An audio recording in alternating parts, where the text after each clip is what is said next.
Good evening and welcome into Tunnel Vision, a show presented to you by USCFootball.com. I'm your host, Jack Smith, joined in studio by Ryan Abraham and Connor Morrissette, and we're going to break down USC's dominant 66-14 win over Nevada last night in the Coliseum. So thank you guys for coming back into Tunnel Vision, the second Tunnel Vision in this studio on the day.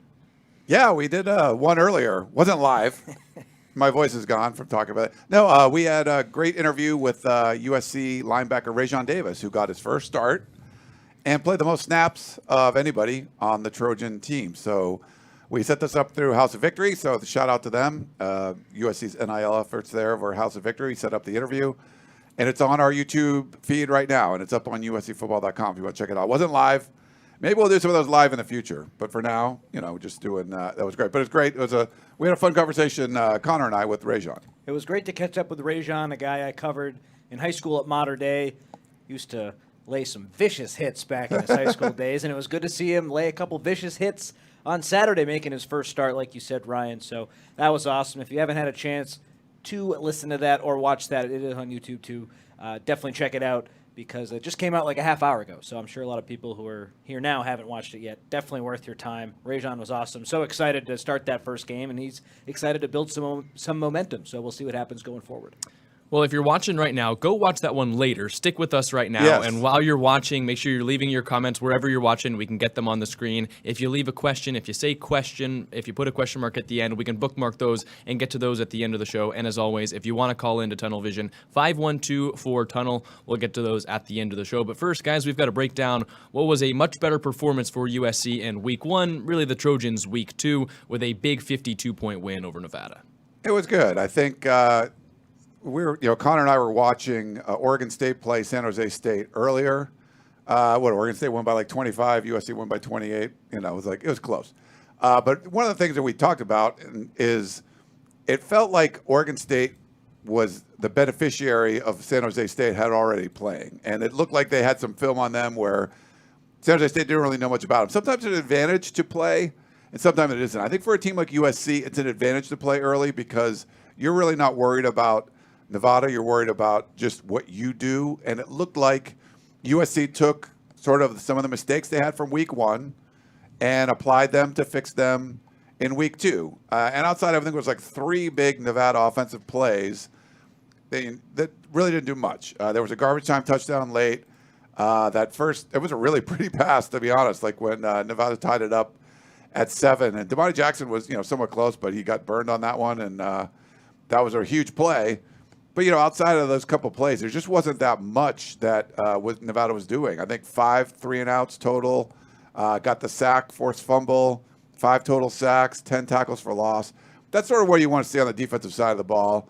And, second week in a row, USC ends up having 2 punts. I guess if you want to have a concern is like twice back, both the weeks they didn't really do well with their drive heading into halftime. This one, they had a fumbled snap.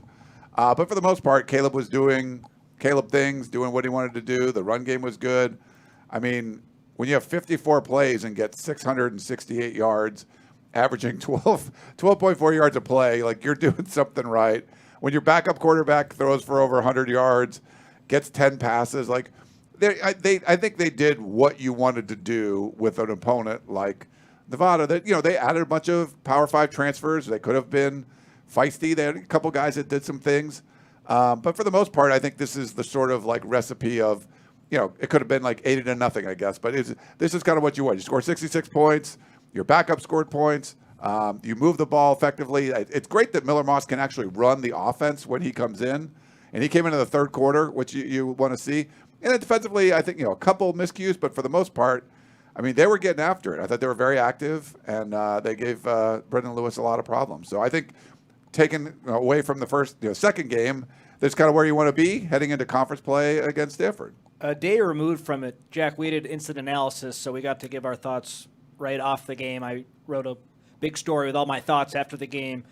Now having a day to digest, the offense is what blows me away, and we'll get into the defense as well, but that's a defensive-minded staff at Nevada. Ken Wilson has a defensive background, and I know the talent level for USC and Nevada, it's just not close. But the fact that USC was able to score at the speed they were able to score at in that game, 4 play drives ending in touchdowns happened 3 times. One was a 3-play touchdown drive. that really opened my eyes. And I know lesser opponent, but I was really impressed by that. Caleb Williams, too, seeing some of the other angles on that throw to Dorian Singer early in the game. Oh, man, I was really happy to see that end zone view. I don't know how he put that in such a perfect spot for Dorian, and what a catch with one hand. So Wow. I thought that the offense was much more cohesive than it was against San Jose State. I thought the offensive line, even though there was a lot of rotation, looked much better against Nevada than it did against San Jose State. That was the offense that I was expecting early in the year. I know they rotated a lot, and we're getting it now. It looks like they're really starting to click, and very, very encouraging sign how talented the offense was in that game. And I felt like the drives where they didn't score touchdowns in the first half, it was more self-inflicted than anything Nevada was doing. Yeah. It was just a bunch of big plays. All 5 of Caleb Williams' touchdown drives were 4 plays long, and they had 5 touchdowns in the first 6. I think the only drive they didn't score a touchdown was only 5 plays. So they just had the ball, and they scored pretty much instantly. They averaged like a point for every 2 minutes holding the ball, which is just, it's pretty crazy. And just seeing how quickly the team could score. I mean, Lincoln Riley was asked about it too, saying like, do you want to slow down at all? But this is an offense. If it ain't broke, just don't fix it. You don't have to try and score slower because you're scoring a lot of points. And they put up 24 points in the fourth quarter. They score 66 on the day with 1 field goal and 1 defensive touchdown. But this is just, it's over 100 offensive points within 2 weeks, and it's just not something you want to change if it's working as well as it is. Yeah, it's working. And Lincoln Riley had, saying that Caleb Williams needs to get better and all of that. And he could be, I guess, a little bit more efficient, but when you're talking 9 touchdowns, no interceptions, he's on the pace that you want to see him on. And you want him to be able to have games like this when the competition gets better. Obviously, the second half of the season, Pac-12 looks great right now. The only conference that's been undefeated, I think since like the 30s or something. It's insane how good the Pac-12 looks. Washington put up a lot of points. Oregon, I think they scored 80, right? Like they or something like that. There's good teams in the Pac-12. Colorado is going to be better than what you thought. They were an absolute doormat last year, and they're going to be feistier. They're going to be a better team, a well-coached team. So USC still has more talent and all that, and it's on the road, but that's going to be a tougher game than what you thought. Stanford gets a road win in Hawaii. I don't think they're going to be that good. Cal put up 50-something points. Like I thought they'd be on the road. Thought they'd be fairly terrible this year, but they had, I think, the number 20 ranked transfer class. So the teams on USC's schedule look like they're competent. There's Heisman candidates in there. There's really good players and good teams and good coaches, and it's sort of all coming together at once. So your run to win the Pac-12 isn't going to be as easy, but these are the kind of games you want to see, and you want to see Caleb Williams be able to do this when it does step up. Like, can he do that against Colorado on the road that looks like a better team? Travis Hunter out there trying to pick off passes all over the place. Like, if you do that, that's great. But I think both sides, I think we've seen what you need to see, and you're in a good place going to Stanford, which USC's first 3 games out of in conference are against new coaches. Arizona State and Kelly Dillingham, Stanford and Troy Taylor, and then of course primetime Deion Sanders and Colorado. All those teams won. Now Arizona State probably looked the worst out of all of them, but they had a haboob or whatever going on. Like they had like a 3-hour delay in that game. It was like lightning and wind, some crazy desert storm. But it's going to be tougher. So you want to see Caleb Williams be able to do this. He's done it against great competition. Keep that going. 9 touchdowns, no picks. You want to make a playoff run. You want to try to win the Heisman again. Like you're doing the things you need to do to be able to do that. If he had some weird 3 touchdowns and 50% passing and 2 picks, like you're not really on pace. Like I think he's on pace now, and the team is on pace now. But you got to keep that up. Watching this LSU Florida State game, we have it on in the studio. It's just so apparent that if one of these teams had Caleb Williams, I think they'd be up at least 14 points. It's that kind of he's just a different level. And again, I know it was Nevada, but these guys, they're good quarterbacks. Both Jaden Daniels and Jordan Travis, they're Heisman candidates. But the level that Caleb Williams is at is just different. And when the competition gets tougher for USC, the fact that you have a quarterback like Williams who's been in those big games and performed really well, done a good job, you got to be happy if you're a USC fan. Yeah, it's almost like he's conditioned us to expect perfection for the most part. I mean, he's thrown 9 touchdown passes in basically 6 3/4 of a quarter this season.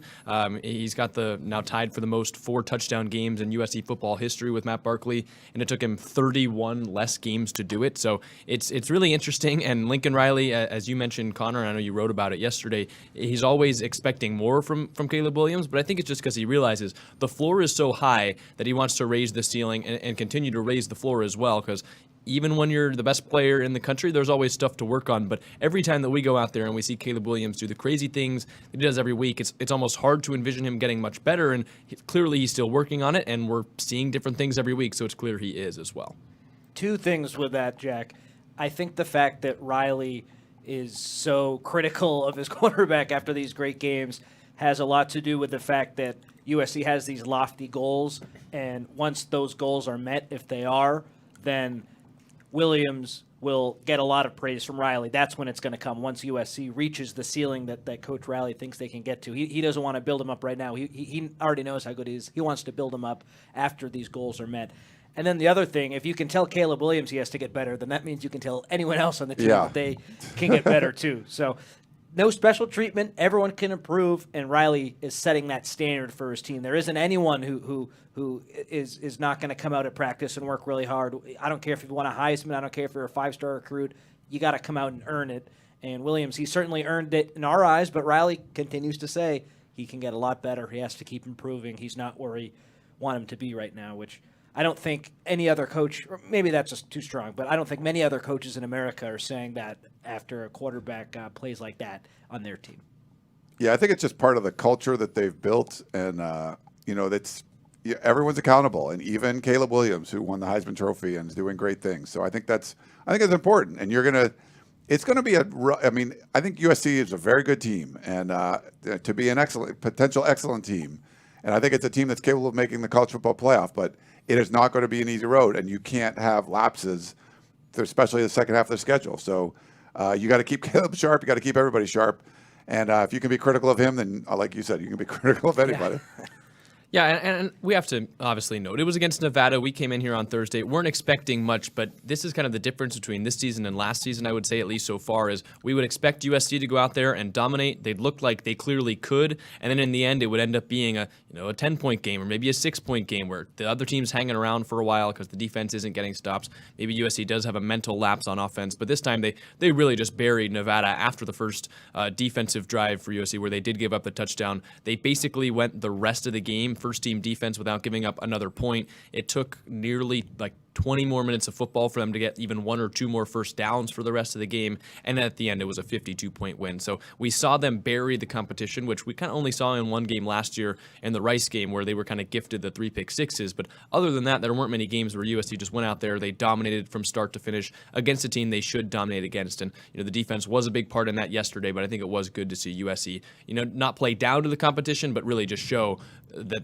the team they were playing, yes, they were a bad team, but they made them look bad as well. And I think, I talked about this after the San Jose State game. It just looked like a better defense. And some people were critical of, you gave up this, you gave up that. But, hey, I thought they tackled better overall. That's an important part of things. I think they tackled pretty well on Saturday. So that's a good sign. They're very active in the front seven. I mean, Bear Alexander is blowing up plays just by himself. There's guys doing that. Jamil Muhammad, just like the pursuit stuff. There's a lot of people in the chat talking about Rajon Davis and his speed. And, you didn't even mention, who are the 2 most prolific linebackers, like Eric Gentry and, bringing in Mason Cobb. And both of them are out. And we didn't expect that. But they're both out for the game. And then Tackett Curtis in the first half gets a targeting call. It was clearly targeting, and we'll have to mention what Rajon Davis said about that. But and now you're down to just a couple of linebackers. So Shane Lee, who's a captain but didn't play linebacker in the first game because they didn't really need him, he's played a big part. He got a sack. I mean, I thought he did a really nice job. And of course, Rajon Davis, I think 4 total tackles, but was really doing a nice job. I think was very disciplined when he played. It looked like he was doing good things. And I guess Chris Thompson did some. He was in there for some linebacker stuff as well, but Davis had to play all the snaps because there was nobody else there. And what's funny is we talk about this a lot. When we're talking about players, they do their thing, and sometimes they don't know Connor was telling me like a recruiting story about a player not knowing, like he was going on a visit, didn't know what the stadium of where he was going was called. Like, so a lot of times the players don't know as much as the fans do. The fans are like super into it. And the players are like, what? I mean, we were talking to Rajon, and he wasn't sure if Tackle was going to miss the next. I'm like, no, that happened in the first half. He's like, oh, that's good. Like, you would think that's come up or something, but just sometimes players are just like in their own world. I thought that was like a funny little thing from. He didn't seem to think it was targeting either, but that was clearly targeting. Yeah. and to your point about the injuries, we've talked so much about the schedule allowing USC to slowly build and slowly ramp up what they want to do before they get into the bigger games, and that plays into injuries too, because now you got Stanford, Arizona State, you got a bye between those games. The fact that everything can go a little slower, you can allow Mason Cobb to get healthier, you can allow Eric Gentry to get healthier. Gino Quinones, it looks serious. I hope it's not serious, but it looked like it might be a longer-term thing, so I don't know if that applies to him. But the fact that they have this slow build, it's never good when someone gets hurt, but you don't really need Mason Cobb and Eric Gentry in these next few games. You need them at the end of the season, and I think the best-case scenario is those guys come back healthy, they finish the season strong, and then you build up some of that depth. If Rajon Davis and Shane Lee continue to look really good, you can maybe work them into some of those bigger games. If Eric Gentry, you don't want to give him a full workload because he's missed time in the past. Same with Mason Cobb if he needs to be limited coming back from his injury. So I think the slow build-up right now is helpful to get some of these guys healthy. Of course, though, that's an unknown, and these guys might be out for a long time. We don't know. Hopefully, they're back soon, and everyone's ready to go heading into the final stretch because, as we all know, that's when it really begins. Yeah.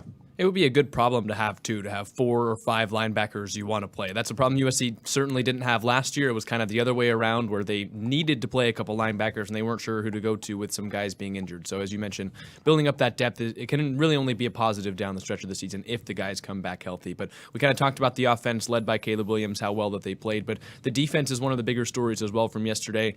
I don't know about you guys, but watching that first drive, the big play, you kind of wonder, is USC, going to have another one of those days on defense? Like we saw them give up 28 points to San Jose State. Obviously, the tough stretch down the end of the season last year, but they kind of hold strong. The first-team defense doesn't allow another point. They went 10 drives and only 7 points allowed. They kind of really slowed down everything after that, had 3 straight 3-and-outs after the first touchdown drive, and you kind of knew from that point, like, this is a different kind of day for the USC defense, and they pretty much continued it the rest of the way. There was one more big play for a touchdown by the second-team defense. What stood out to you guys most from the USCD? I think just being disruptive. They did a really good job of that. And, I think when you saw against San Jose State, the pursuit was there. The effort was there. And, Connor and I were watching differently, Oregon State playing San Jose State. And the commenter, the announcers even mentioned that it looked like Oregon State's pass rush wasn't trying to get there. They were just staying in their lanes. And it looked like they watched what USC did, and they didn't want Chevin Cordero just to take off and run. So they sort of rushed and just sort of kept him in check instead of like coming after him like a bat out of hell or whatever, and then like he runs by you. And I feel like they didn't allow that to happen. I think they stayed in their lanes better. They held the edge better, and just did a good job of disrupting things and staying after it. And I think Brendan Lewis, you saw him run around and try to find someone downfield, and maybe Jamil Muhammad catches him from behind or whatever. They get stopped, and I feel like. It's great that USC had so many turnovers last year, and I think they led the nation in turnover margin. This year it's 1-1, right? There was just one turnover on each side. I'd much rather see this defense get stops because that's something that I feel like is translatable. Where turnovers, there is a lot of luck involved. We were talking to Rajon Davis about the fumble that Nevada had, and it literally just bounced back up into like the running back's or receiver's hands or whatever, and that just happens sometimes. The one with Stanley T, he gets it and runs all the way in for the touchdown, which was great. Like Lincoln Riley said, football's more fun when big guys score. But that's the kind of stuff that, there is some luck involved in that. Like you can do a lot of things to force turnovers, but it doesn't always work that way. There's coin flips involved. When you're getting stops, it's like you're disrupting plays, and that's something that you can like pack in your suitcase and take with you from week to week. So I feel like I'd much rather see that, getting a whole bunch of 3-and-outs, getting stops. That's what you want to see. Does that mean you can do it against like Oregon or Washington? Like not necessarily, but I think that's what you're getting those, having the confidence to be able to step up and say, all right, we're going to get the ball back for Caleb Williams. We know he's going to score. Boom, we're going to go out there and get a stop. So that's what I was most impressed with. They were disruptive, and they got a bunch of stops. defense definitely looked better, but I think I'm not alone when I say for them to really impress me, you got to see it against a better team. Yes. So we'll see down the line when USC plays those better teams what it looks like, and you have to be happy with yesterday outside of that first drive where Nevada scored after the big completion that Damani Jackson was in coverage on. That they were great, excellent, awesome.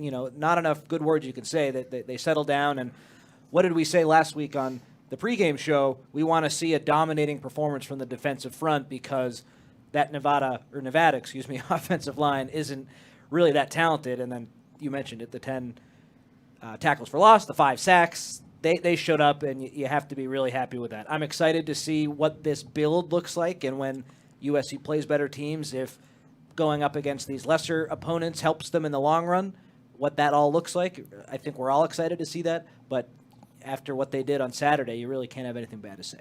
And real quick, Jack, I thought special teams was better. Now, was there Zachariah Branch touchdowns and fun? No, there wasn't. But it was just more solid. You didn't give up big returns.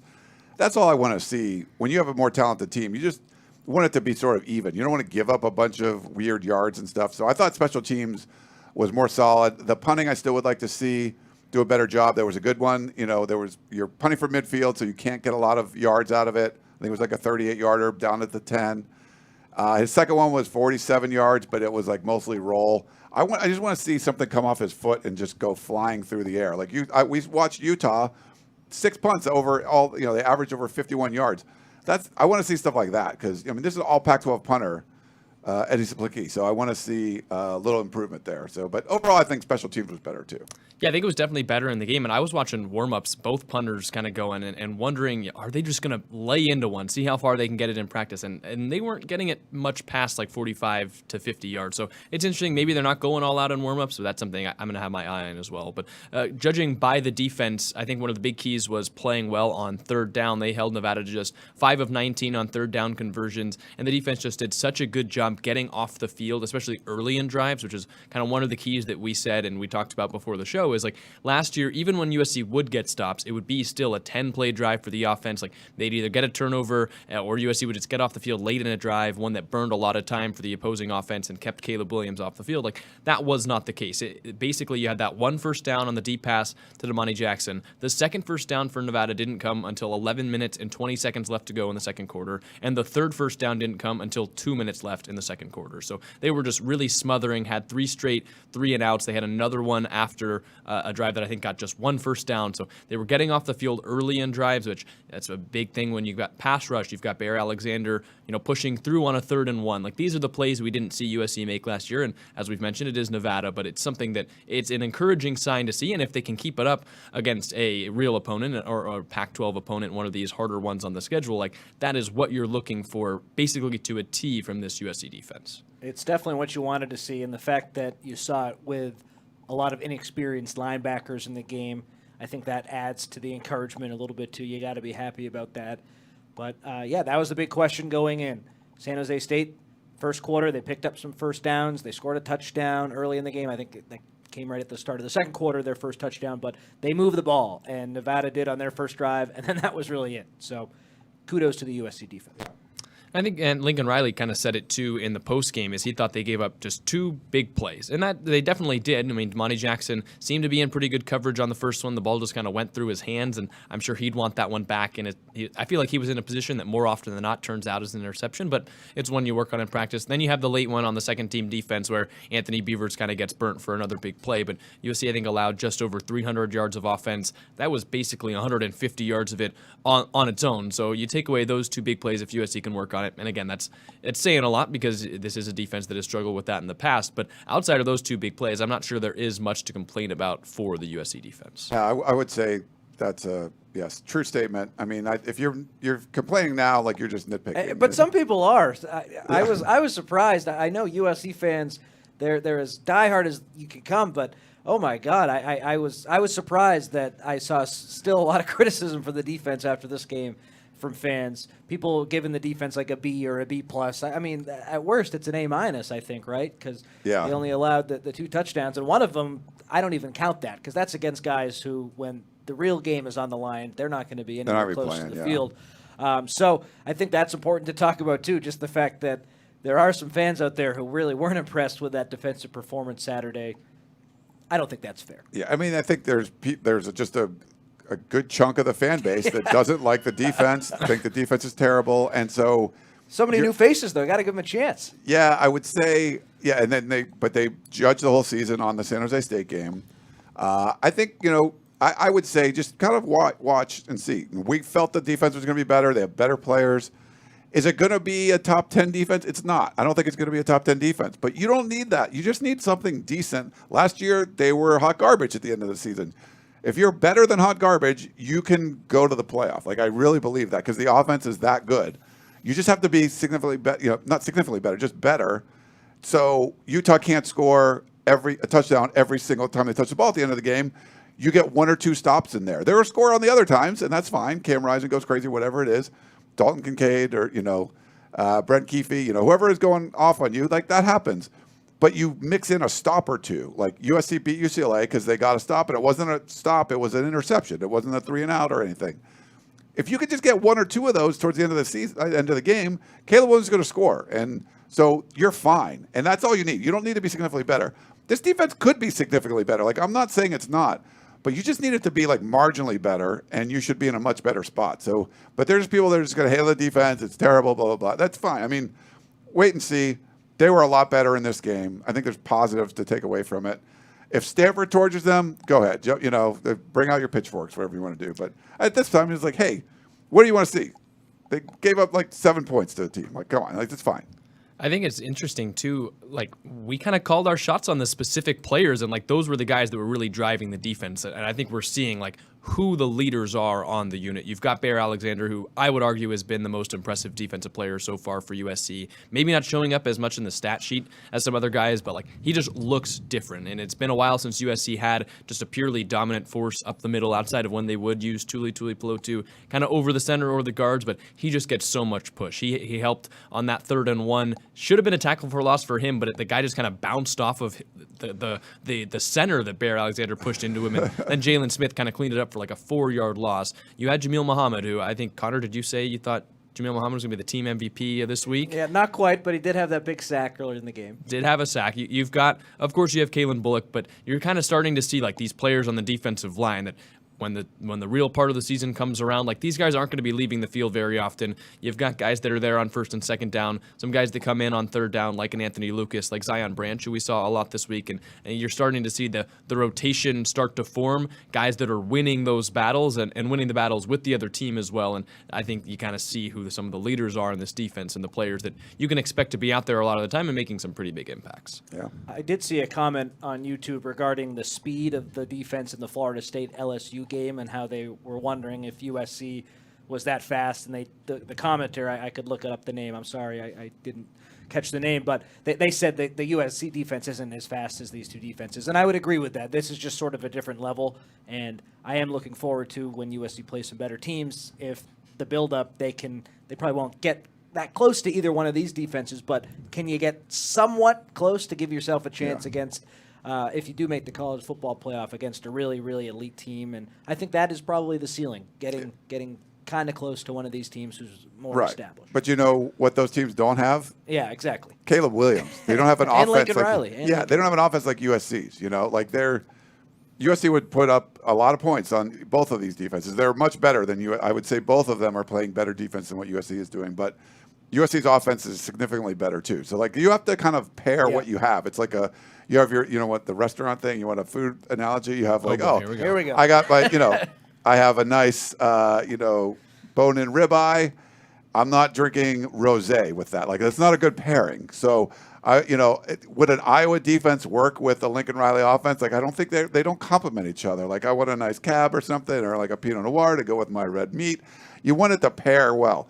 Yes, USC's defense could be a lot better, but there's something to be said for what's going on both sides of the ball. And I think the goal is they can kind of complement each other. And getting all those turnovers last year sort of helped, but that wasn't consistent. I think getting the ball, getting these stops, occasionally you give up some points, whatever.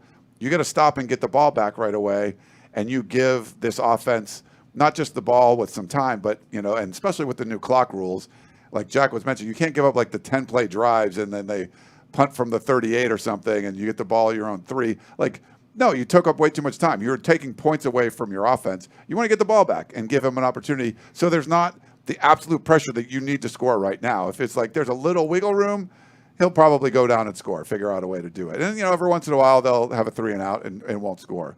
They're going to punt like once or twice a game probably, but just get a few stops and you should be fine. You want that good pairing. Are you sure an Iowa defense would pair well with USC's offense? Yeah, I think that was a little bit of a miss on the analogy. I think it's more like no, the food analogy was good, but Iowa's defense would look worse if you if they had to if Caleb Williams scores in 4 plays every time and here go stop him again. And now teams are opening up. When you are playing, it's like you're playing in a phone booth. Both teams are playing in a phone booth. I'm trying for a punt yard. It's like you're not playing USC trying to get punt yardage. You're for better field position. You're trying to score, and I think that changes the game. So you can't. I think it's more the mentality of we're not trying to keep this game super close when we're playing Iowa football. They don't want to score a lot because they don't want to put more pressure on their defense.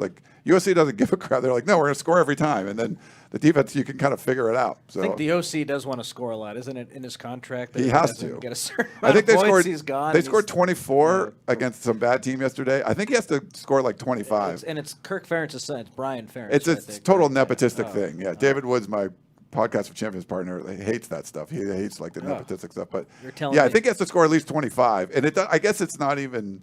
If the special team score or defense scores, I guess it still counts. Oh, okay. It's not even offensive points. It's just total points. So I think he's below. I think he's a little below the Mendoza line right now.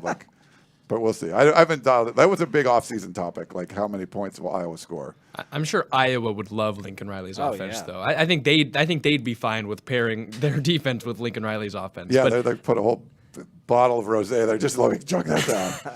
I mean, you're right. It is hard to play defense for a team that scores so many points on offense. I mean, USC, I think, ran 14 less plays than Nevada did for the entire game and scored 52 more points. And 300 more yards. It was insane. SC was averaging, I think it was overall 12.4 yards a play. Each carry was over 10 yards, so they're averaging a first down when they run the ball. I think it was 18.8 yards per pass completion. So every time Caleb Williams or Miller Moss completed a pass, they were basically getting 2 first downs worth of yardage. And so if you're a defense and your team scores in 4 plays and they only punt 2 times a game, really all USC needs is a defense that doesn't give up as many touchdowns. So if you can force 4 punts a game and maybe take 1 turnover, you're going to win more games than you're not going to win them. So I think you were right.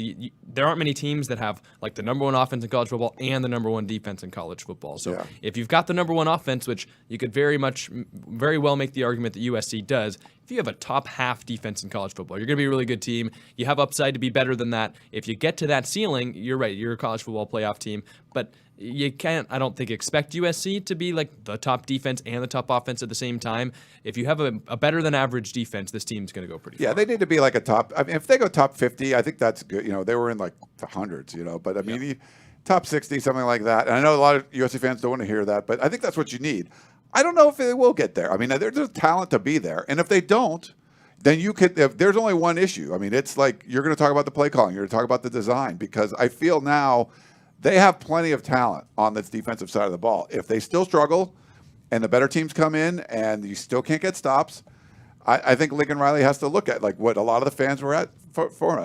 I like Alex Grinch. I enjoy conversations and stuff having with him. But if they have enough talent right now that if they don't do well, he's the guy running the defense. So then it's going to come, that's what it's going to come down to. But I wouldn't, the people want the pitchforks right away, and maybe just want to be right. See, I told you that. Would you rather, as a USC fan, just be you know what? I thought the defense would suck this year, but it was actually okay, and that's all we needed because then we scored all these points and made it to the playoff. Or would you rather just be right? See, I told you, Alex Rich is the worst. I think some fans even just want to just be proven right as opposed to be pleasantly surprised that it's not terrible. It's actually pretty good, and it's enough to win the Pac-12 and go to the playoff, which I think that's the goal. That's what you want to see. I feel like they can do that, but it's a tough road, and they're going to have to perform, week in and week out. So we'll see if they can. One interesting stat that I'll be watching all year. So Lincoln Riley, he's 68-13 as a head coach, and in those 13 losses, the opponent has scored an average of 43.9 points. So when they lose, they're giving up some points. So I expect a few shootouts this year, and you just have to hope that the USC offense can outscore the other team, and with this unit, I think you'd be right to feel like they can. Yeah. I think before we get fully to the offense, another thing that stuck out to me, which you guys were talking about a little bit with Oregon State, maybe what they learned from watching USC in Week 1, and we kind of talked with this about Solomon Bird, talked to Solomon Bird about this after the game, like the rush lanes, which are something we were harping on last Sunday. That was one of the negatives that we came away with. We're like, they look like a more talented defense, but they're over pursuing. The rush lanes aren't great. I thought they were a lot better yesterday, and it was those little things that, like, if you're fixing those week to week, you're figuring out what your weaknesses are when you play the game on Saturday, and a week later you're fixing those weaknesses. Like, that's how you improve as a defense, and that was, I think, the biggest thing that we saw on the game against San Jose State, and said this is an issue, they need to fix that. I thought they went out and fixed that pretty well in Week 2. Again, Brendan Lewis, not as good a running back as Chevin Cordero, and USC will certainly see better ones throughout the season, but I thought that was a pretty good example of them fixing something small from week to week, and it showed up in a big way, and that's what allowed them to actually pick up sacks this time, the TFLs. They didn't allow many rushing yards at all. I think it was the lowest rushing total they allowed since 2019 versus Arizona State. Oh, wow, okay. 50 yards, 49 yards, I think was the exact number. So that was just one of the things that USC made a small improvement on from one week to another. And I think I'd echo you, Ryan. I don't think it would be a very enjoyable Saturday for me to watch my team win by 52 and have a complaint about the defense giving up 14 points. On the Bear Alexander play against San Jose State when Chevin Cordero picked up the 3rd and 22, Alexander just kind of looked out of place. He was standing up instead of in a 3-point stance, and I think he just got a little confused. There was none of that against Nevada. And, Jack, you talked about it, improving week to week, so big. USC, they looked like they were on the same page. Even the Damani Jackson play where he let up the big reception, the coverage wasn't great, but it wasn't like a breakdown like it was against San Jose State. That was a money pass. Like Brendan Lewis, I was like, is this guy like way better than I remember seeing him in Colorado? That was on the money. It was just like sometimes you just make a really awesome that was an awesome football play. Like, all right, you scored. Crowd, that's crazy. I'd say like same thing with the catch over Sia right by San Jose State, like that last touchdown on the right side. Was like amazing in pretty good position. Just sometimes good football players make good football plays, and I'm sure the teams that USC plays are going to feel like that against Caleb Williams.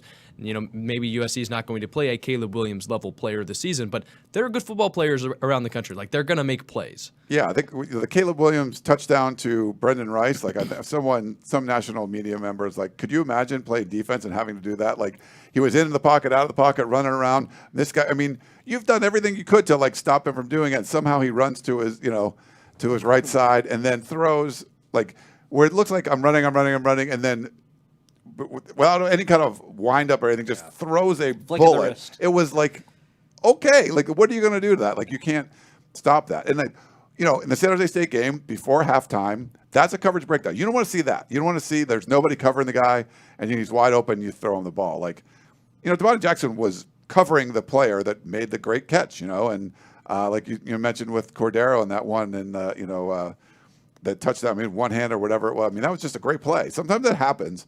There's other things on those drives, like you didn't need to give up the 3rd and 22 and all that kind of stuff, but you don't want to see those breakdowns. We really didn't see that against Nevada. So I think that's kind of the whole point of you want to take away from that. What's fun, too, is all of a sudden this USC at Colorado game, September 30th, Colorado's offense looked really good against TCU. So that's a test that maybe some people didn't anticipate before yesterday when Colorado, of course, beats TCU. What a game that was. That was probably the game of the day in college football. Crazy good. There were some other good games, too. But that's all. Like now, I can't wait to get to that point because I think if USC, the defense plays well against Colorado on the road against a team that maybe people didn't expect much, but the offense is good. It's a good offense. The line was way better. You gotta deal with some really high-level recruits on that team. That's Shedeur Sanders looks like a legit. Yeah. He threw for 500 yards his first FBS Travis game. Hunter, Like that's gonna be fun. So yeah, I would enjoy it. Don't just like, exactly. Say, hey, I said don't get mad until there's a reason to. Yeah, like there's no reason to really be mad right now. And USC hasn't lost many games under Lincoln Riley, so take the wins when you can get. I put out a stat on Twitter today that USC scored 24 points in the fourth quarter. They held the ball for just 4 minutes and 33 seconds and still managed 24 points. And Clay Helton's years coaching here, head coach for 62 games. There were 16 of those games where USC scored 24 points or fewer in general. I'm not sure, really, outside of that Oregon State game, which is just a really weird one in general, that we're going to see Lincoln Riley's team score 24 or less points overall. So, maybe maybe the defense takes a slight step back, but your offense is putting up 50 to 60 points basically every week. And I think you take that and you say, okay, the defense can allow 1 or 2 more touchdowns. Now, if it's more than that and they're allowing, as Connor said, like 45 points in a loss, that's when you can be upset. But allowing 14 points to Nevada, even 28 points to San Jose State, like the offense is good enough to weather that. And I think, as a USC fan, you got to realize like the offense is so good, the defense can afford to be not quite as good. And you just got to watch for those small marginal steps. They improve from week 1 to week 2. If they improve from week 2 to week 3, that's a win. I think if you got a barometer in this whole thing, it's like our buddy Miller Moss, right? He's the canary in the coal mine. If he's going to be he's going to indicate what's going well. Like if he comes in late 3rd, early 4th, things are probably going pretty well. Like, okay, he's coming in the game, obviously without, barring some sort of injury. You want to see that. And if they can do that, that's great to do it against San Jose State. I mean, he still came into the game early 4th quarter against San Jose State. He came late 3rd quarter against Nevada on Saturday. You're going to play Stanford. Probably, a lot more talent than them. They're rebuilding. They look like, I think Troy Taylor's going to do a good job there. But if you get to see Miller Moss, like significant, he gets to run the offense for a little bit, probably things are going pretty well. Maybe the defense didn't play perfect. Maybe the offense had a few gaffes or whatever, but you sort of just want to get there. And if you can do it against Stanford and then Arizona State and maybe even Colorado, like, okay, you're feeling pretty good. And then the competition steps up even more and you're playing at Notre Dame and, like Arizona's got a really good offense. I think that's kind of what you want to see is that it's not going to go perfectly. The team's going to give up some points. I know you can complain, whatever, but I feel like if overall it sort of works and they don't give up a big special teams play and they don't turn the ball over a bunch, and eventually you're up by 28 points in the 4th quarter and Miller Moss comes into the game. And I think that's kind of where you want to be. We had a super chat come in, so we'll get to that now. Yeah. Marcus Wilson asked, I've noticed no under center plays and no running the ball on early downs. Is this something that needs to change? Passing has stalled some drives. What? That's like like they're not like they're a lot of. No, I know what he's saying. I'm like, that's like complaining about a Reese's peanut butter cup. Like, it's perfect. Like, what would you want to change about this offense? Like, why would you change anything about what the offense is doing? Well, why did they do a double pass when they were already up? There's some weird stuff.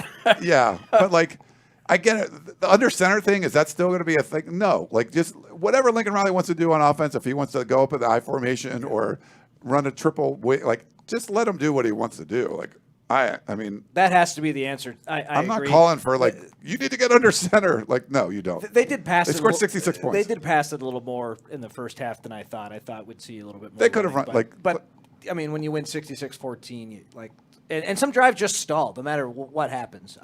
But I do get the question because remember early in the game. Was this a super chat question? Yeah. Yes. Crap. Never mind. You're right. No, thank you for the super chat. The drives that did stall in the first half. I felt like it wasn't, like I said earlier, it wasn't Nevada doing something. It was USC, not Caleb missing a throw, but just it just didn't look perfect the way the other drives did. Not every drive's going to be perfect. There's some weird things that happen, and like there was a couple fades down the left side. Now it's 3rd and 10. You're like, did you need to do that? Like you could have just. I think we looked at each other and like. RJ was critical too. Yeah, and like, when like Jack said, you hand the ball off, you're averaging 10 yards a carry. You could just hand the ball off more, and I think some of it too is just they're trying out different things. Like they use different offensive line combinations. The first 3 drives of the game were all 3 different offensive line combinations, and the second drive stalled out. So sometimes. You're sacrificing a little bit of that. I just wouldn't question who am I to question like Lincoln Riley if he's when you're able to score points like that. There's decisions along the way that you could say that you should have done that one differently. But if he would have done that one differently, it might have made something else different, and you don't score as many points. So it's not an under center team. If they need to do that, they could. Like if they're doing a goal line thing or something, but. They're just going to score. They could have definitely run more, but it might just be they're trying out some stuff. Yeah, because you're in an overmatched opponent. I think that's a great point. Like, don't get mad at how Riley's running the offense against Nevada. I bet he is trying to try some stuff out, and if it doesn't work as it would work in like a usual game, then it's not a usual game. You're so much better than that team. You can afford to try stuff out. He's looking at he wants to win the Pac-12. Like there is no question. That 11 games is not enough. Like he's doing whatever he's doing is what he feels needs to be done to win it all, like to win everything. So That's why you're letting your Heisman Trophy winner play behind different offensive line combinations. Like, why would you do that? Well, because he's trying to find out what's going to be best. So when it gets the crunch time, he plays those guys. And that, I think this is think about this as long term. Like, does he care if he gave up 28 points to San Jose State? No, like he's looking at this long term. And I think he also realizes, like, if we pass a lot now, we're going to be up by a lot. And that means Miller Moss gets an entire quarter. That means you get to put Duce Robinson in the game who had a 70-yard touchdown. You get Quentin Joyner in who had a 40-yard touchdown. Like, you get all these guys in the first couple weeks. You decide, hey, are they going to be real players for us down the stretch? Or are we going to give them time to redshirt so we have another year of eligibility potentially for them? Like, you realize you can afford that now. I guarantee you, if they're winning by, 28 in the fourth quarter, you're not going to see Miller Moss, like against Notre Dame. You're not going to see Miller Moss come in, I don't think, and you're not going to see USC just continue to pass the ball and try weird things out. Like, they'll run the ball at that point, but they don't need to against Nevada, and they want to get guys in at the end of the game, so you build up as big a lead as possible. You try things out. You make everyone happy as well. You got all these receivers. You got to feed them at some point. Then come down the stretch of the season when those receivers have already scored. If USC's up big on a big opponent, then they'll start to run the ball, and I think we can see them run the ball pretty well, and I think that's how they would beat Colorado. Like that kind of looked like what TCU finally realized late in the game. Like, wait, if we run the ball, we score. Like that's kind of how we have to do it against Colorado. Like USC's watching that, and they'll come out with a different game plan against some of these bigger teams. But there was a comment that I saw that's exactly where I wanted to go, and it's someone asking about MarShawn Lloyd because MarShawn Lloyd was excellent. Lamont asked, can you speak on how good of a football player MarShawn Lloyd is running, receiving, and downfield blocking? He was outstanding.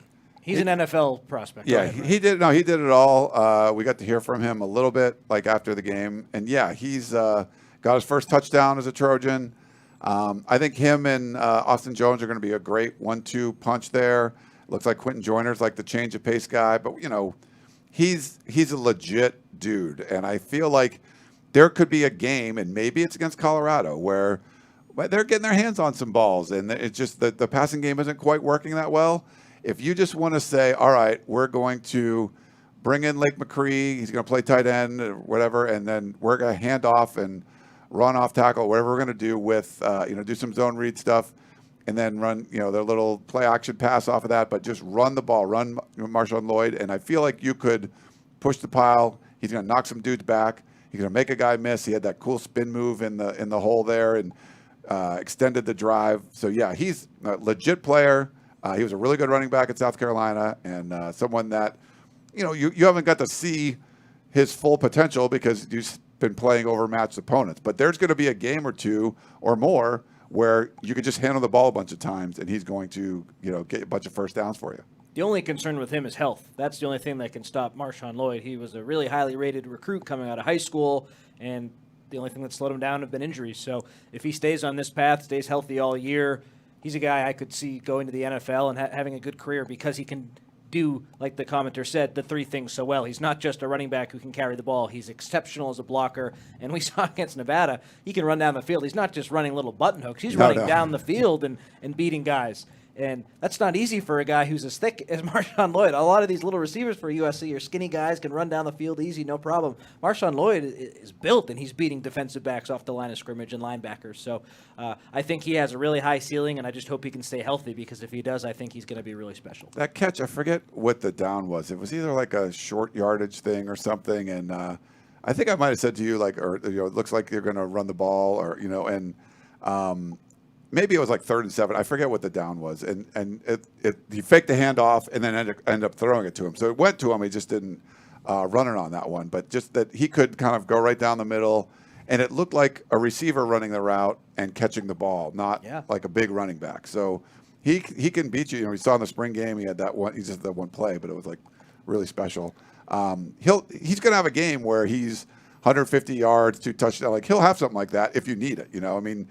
There's sort of like you could have, if someone said, okay, we need you to make Taj Washington the player of the game. Like he could have had 250 yards. Like they just spread around everybody, or if you needed Austin Jones or Darwin Barlow or MarShawn Lloyd, like they have to run for 150 yards and 3 touchdowns. Like they could have done that, like if they wanted to. It's sort of just like how do you want to score? Like you almost could pick the way you wanted to do it. And MarShawn Lloyd is one of those guys on USC who carries himself as a professional. There are some guys who, getting to know them the last few months, just have that professional mindset. I put Dorian Singer in that category, MarShawn Lloyd, Caleb Williams, of course, Jonah Monheim. There are some guys, and defensive guys too, Jamil Muhammad comes to mind, who just act like professionals, who are really mature, really get it, understand why they're at USC, what they're trying to accomplish, and I put Lloyd in that category too. Yeah, you just look at the the professional is one that they go out every play and they're trying to make their teammates better. They're trying to obviously play well, help the team. MarShawn Lloyd was on a route, I think, on the Taj Washington's first touchdown. And yet you're like, how did Taj get around that guy? It's like MarShawn Lloyd was 20 yards downfield blocking the guy for that last block that sprung Taj into the end zone. Like, that's just something that a running back doesn't have to do. They were just kind of swung out. But, like, all the guys on this team, for the most part, do that. And MarShawn Lloyd is an example of he's where a wide receiver who was going deep should be, but instead he was on a little flat route, saw that Taj got the ball, and was all the way down the field trying to block. And it's like, well, you blocked for Taj, so now when you're running and Taj Washington's around you, he's going to want to block for you to get you into the end zone. And, like, it's kind of that infectious nature that the USC wide receiver room has. Lloyd joining the blocking as well. I mean, I asked Mario Williams about it yesterday, and he just, like, broke into a smile. He's like, that's the best question. Like, he did love your question. Talking about blocking. It's like, well, they don't normally have to block. Like, some schools, wide receivers aren't as big of a blockers, but, like, that's Lincoln Riley's offense. It's kind of the way he makes them work. So if you're going to nitpick anything, I would say not the offense. I mean, they scored 66 points, and, there was one defensive touchdown in there. So if you want to knock it back to 59, it's still a pretty good offensive day. But you have guys like MarShawn Lloyd. I want to shout out Taj Washington as well, who I feel like is kind of before our eyes and going under the radar these last couple of years. Like, I think he's that number one wide receiver. Like, he's the guy that Caleb Williams went to on that big third down for the 46-yard touchdown, going deep down the left side. Had a touchdown earlier in the game. Like MarShawn Lloyd, does all the little things well, and he's just been very reliable. He's returning the most production from last year, and I think maybe we overlooked how important that might be for some guy that already has some chemistry with Caleb Williams. And then you had all the freshmen come in. Like, there's so many guys we could shout out. Talked about it on Instant with Connor yesterday. Like, when you score 66 points, it's hard to give everyone their flowers, but there were a lot of guys on the USC offense that had some pretty good days. Yeah, it'll be once the competition gets better, who are the go-to guys? Like, does Taj Washington have a huge game, or does Mario Williams, or does Dorian Singer? Like, do we see more of a few of these guys as opposed to? I mean, it's spread around. They had like 11 guys catch ball this past week. I think 12 the week before. Like, they're just spread around. I think 7 different touchdowns or something. Like, I mean, from different players that scored touchdowns. Something I forget what it is, but like. It's been it might be 9 and 8 different players. Nine touchdowns, 8 different players. Like, yeah. So, I mean, that's a lot. You're spreading it all over the place. And how about the one guy who has 2 is Zachariah Bridge? That's true. True freshman. That's kind of funny. Yeah, that was I a cut nice. you off though. Sorry. No. That was a great. I mean, it was a little quieter game for Zachariah Branch, but really nice looking pass over the shoulder thing. That was beautiful. I was watching Chris Trevino's. Field level highlights, and to see that Dorian Singer catch and from that angle from the end zone, you're like, that just looked like, okay, he's got to throw that away. And it's a special offense. I enjoy it. This is not something you're going to chow down like a TV dinner. You want to savor this bone and ribeye. You want to savor every bite and just taste get all the flavor out of it. Because this is a really good offense to watch. Like, it's not going to be all like this all the time. Are you hungry? No, we just ate. We ate before. Well, and if you're enjoying the ribeye and the rosé tastes slightly off one week, that's okay. It's okay, because the ribeye is good enough that you're still going to have a solid dinner. Yeah. Let's get to some questions and callers. You guys can still call in 512-4-TUNNEL. We'll get to questions first, give you guys some time to call in. But Northwest Ninja asked, would you ever have Clay Helton as a guest in the future? If so, would you have him critique Lincoln Riley's coaching? I would love to. That would get a lot of views. I like Clay. Like, he would come on. Like, he was always good about doing interviews. He would not be he wouldn't be critical of, like, I mean, I don't know, like a dictator. Like, he's just not a critical person. He would just be like, oh, everything's great. It's awesome. And if, like, literally Lincoln Riley was scoring 12 points a game, he'd be like, man, there's so many good things. They do great stuff, and they work real hard. He's just not he just wouldn't be critical. I couldn't see him be like an analyst or anything, because he just never would say anything negative about anybody. Let's get to a serious question. Cigar asked, who's the team MVP thus far outside of Caleb Williams? I would say Jonah Monheim. You think so? Because he is so talented. He projects as a guard and in the NFL, and he goes to I mean, I know he played right tackle last year a lot, but he goes to left tackle, a position of need. I just think it's after Caleb, it's such a wide gap, and then you could say anyone. I look at Jonah. He was my number 2 most important Trojan in the top 30 countdown. I'd give it to him, but, I mean, it's hard to give an offensive lineman MVP. I just think, like, in terms of who's the most valuable, if Monheim comes out, yeah, Mason Murphy can play there, but then you're stretched thin at other places. I just think everywhere else, if you lose a guy, maybe Bear Alexander, he might come to mind too. But I guess, I don't know. Those would be my 2. I'd stick with Jonah. I think it's really hard to do that, especially after 2 games. And I don't know if anyone would even qualify because, you're right. you're like, okay, Mason Cobb, he's like USC's defense needed him badly, and Eric Gentry, and like, nope, they're out, and the defense still is fine. It's like there's so many guys playing, they're so much deeper. You couldn't take one person off. Name a defender that you could take off, and they wouldn't have done what they did yesterday. You took off 2 of the better ones, and they still did fine. And really good. So I don't think you could give a defensive guy. And everybody's touched the ball on offense. They've used different offensive line combinations. Like, to me, it's just Caleb Williams. That's it. Like, in this one, there's enough depth, and you didn't play in tougher competition. Ask me like 3-4 weeks from now, and it might have a different answer because you might someone that, like Jamil Muhammad might have like 6 sacks, and he's just been a dominant force. But you can't name one dominant force anywhere just because everything's been spread out. Just in my opinion. Yeah, I would go Bear Alexander. I feel like if you look at the defense and you're trying to figure out, like, okay, who's the one guy I could take off the field that would impact the defensive performance over the first 2 weeks the most, I think it's Bear. Even Jonah Monheim. Like, I think there's just so many players on the USC offense that, like, anyone could step up and play pretty well, and the offense would still be great. Like, I'm not sure if Bear Alexander isn't there, how many points USC gives up yesterday. They don't get that stop on 3rd and 1, that's for sure. He doesn't have as much pressure, and Keon Barnes has been great, but then, like, who's rotating in behind him? I think it would be pretty interesting. I would go with Alexander, but I think, Ryan, you make a good point that it's only been 2 weeks. You haven't even seen a lot of the USC's best players, as you would call them, coming into the season have to do too much. Like Kalen Bullock, there hasn't been a ton of threat over the middle or over the top, really outside of a couple completions. So Bullock, who's so good at playing center field, like, we haven't even gotten to see him quite as much because there isn't a huge explosive passing attack that USC's got again. So he had like a quiet first game and then a really active second game, I thought. Yeah.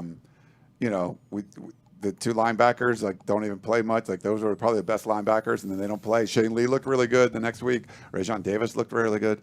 I can't believe Florida State's up 38-17 in this one. That's a national championship future bet on them, baby. I'm loving this. No, that's pretty impressive. Like, LSU looked like the better team for sure, and USC's first opponent next year is LSU. Florida State weathered the storm, though. Apparently, they got through it. I wanted to mention something real quick before we get the other questions too.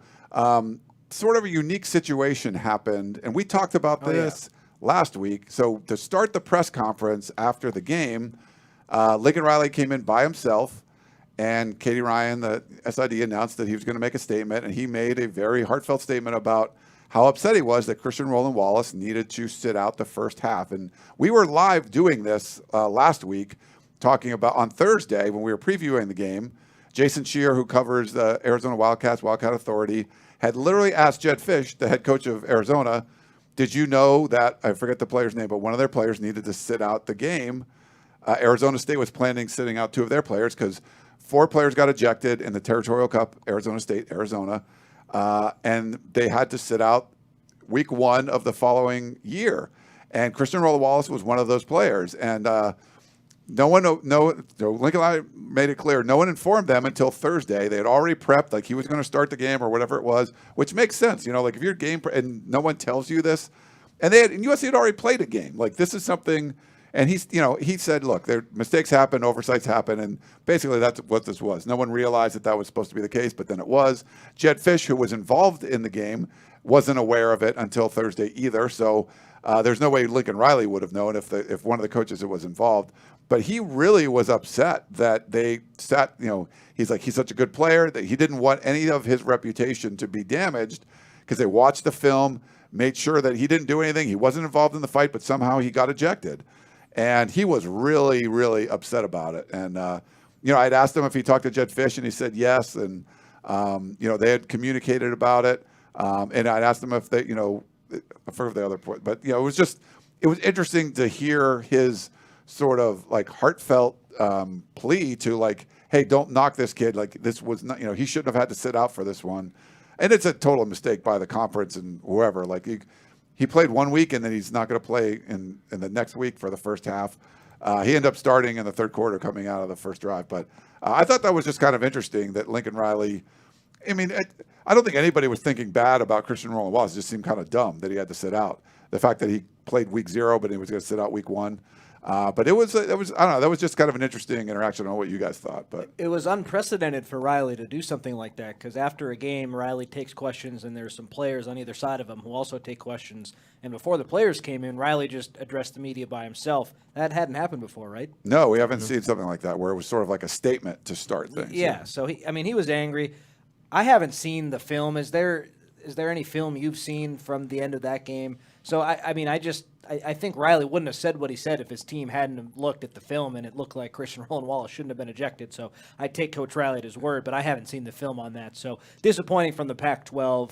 And I think, Jack, you mentioned it on Instant Analysis. It sounded like they ruled, and no matter what evidence anyone brought up, their ruling was final. That was in the past. They were done with it. And I wonder, too, if Jason Shear hadn't brought that up to Jed Fish, if the guys would have been suspended, because it sounded like some people at ASU knew that they were out, but Arizona and USC didn't know that their players were out. So that, I think, was internal at ASU. No one from the Pac-12 told them. Yeah, so Kenny Dillingham apparently knew, and from what I was told from Chris Cartman, who covers Arizona State, that they were aware of this like 2 weeks ago. So, I mean, that's the sort of thing that if you're going to have a player sit out, Cartman told me that those players weren't running with the ones for this was during fall camp because they weren't going to be able to start that first game. So it impacted their preparation for the start of the season.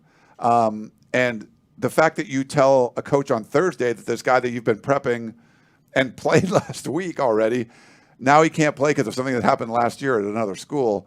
I get it. I mean, I think it's just one of those things where, it's an oversight. He wasn't really, blaming anybody, but you put the kid in a bad spot. And sometimes, and I think this was what interesting he says, like, sometimes you just have to look at whatever's going on and just do the right thing. I'm paraphrasing what he was saying, but it was like, just there's a right thing to do. And the right thing was to be like, you don't need to sit out for this one. And they didn't do it. And I think he was just kind of upset that common sense didn't sort of take over.